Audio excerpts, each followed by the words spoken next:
This is a place where we begin to reflect the nature of Christ. God is just telling me, come to me. I'm all you need.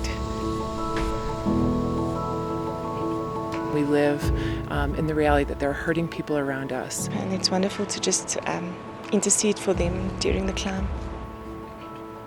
A lot of people think that human trafficking is a problem that is overseas, but where I live in Canada, we're actually opening our eyes to it. We see it all around us. I remember I read an article about a little girl who was 10 years old and who was taken from her country and trafficked. And at that point I knew that I wanted to do something to get involved. And I think over the years it just grew and my passion for it really developed. We had a missionary come to our church and talk about human trafficking in the world. And he talked about the ages of the girls that were being trafficked. And I remember my 6-year-old daughter was next to me in church, and I just looked at her and I said, no, this is not happening.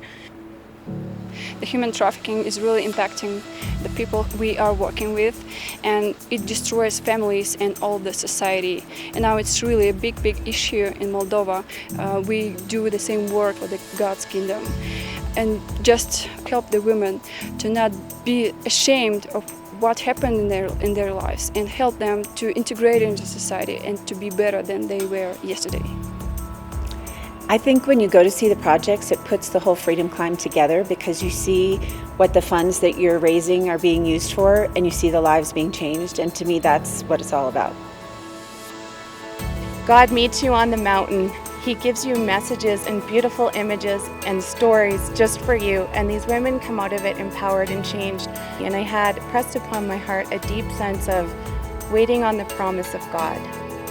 I saw the climb itself as an act of intercession, where we say, it's not about myself, my own journey. So that with each step that I was taking, I asked the Lord, help me to connect to actual faces and women and stories so that it matters. Because the climb is actually very intense, and yet nothing, compared to the pain that these women are suffering. So I've really asked Him for an understanding. Allow me to experience or understand the pain. Allow me to connect to your heart and walk in a manner of prayer for these women.